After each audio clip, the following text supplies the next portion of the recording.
એક ગામમાં એક ખેડૂત રહેતો હતો. તેને પ્રાણીઓ પાળવાનો તો બહુ જ શોખ હતો. તેના ઘરે ઘણી બધી ભેંસો હતી. તેનું દૂધ વેચીને તે પોતાનું ગુજરાન ચલાવતો. એક દિવસ તે ઘરે સસલું અને વાંદરાને લઈ આવે છે. સસલું અને વાંદરો મોટો થઈ જાય પછી ખેડૂત વિચારે છે કે આની સાથે મેં ગેમ રમું. ખેડૂતે તેમના ખેતરમાં નાના નાના ખાડા ખોદાવ્યા અને ખાલી એક જ ખાડાની અંદર ગાજર મૂક્યું અને વાંદરા અને સસલુને કહ્યું કે આ ગાજર શોધી આપો. આપણું સસલું ભાઈ તો આત્મવિશ્વાસી તરત જ ખાડા ખોદવાનું ચાલુ કરી દીધું. વાંદરાભાઈની તો વાત જ શું કરીએ, એ નકારાત્મક અને ખૂબ જ આળસુ હતો એટલે એક ખાડા પર ગઈને સૂઈ ગયો.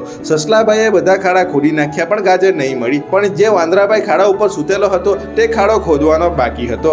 સસલુએ વાંદરાને ખસેડીને તે ખાડો ખોદ્યો તો અંદરથી ગાજર મળ્યું. સસલું ગાજર ખેડૂતને આપ્યું અને ખેડૂત સસલું પર ખુશ થઈ ગયો. વાંદરાભાઈ વિચારવા લાગ્યા કે મેં થોડી મહેનત કરીને ખાડો ખોદ્યો હોતે તો મને ગાજર મળી જાતે. એ મનોમન પસ્તાવા લાગે છે. આ વાર્તાથી આપણને 3 શીખ મળે છે. નંબર 1, આપણે ક્યારે પણ આપણા કામ વિશે નકારાત્મક વિચારવું નહીં જોઈએ. તમે વાર્તામાં સાંભળ્યું છે, વાંદરાએ ઘણા બધા ખાડા જોયા અને કયા ખાડામાં ગાજર હતું તે જાણતો ન હતો.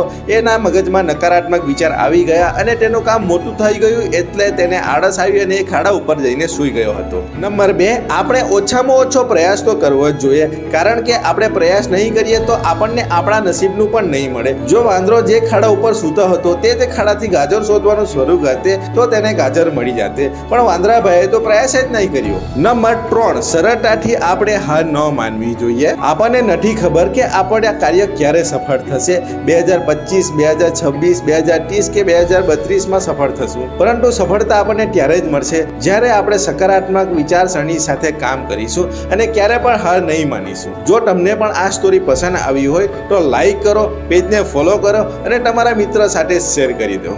મળીએ આવી અમેઝિંગ સ્ટોરી સાથે નેક્સ્ટ વિડીયો.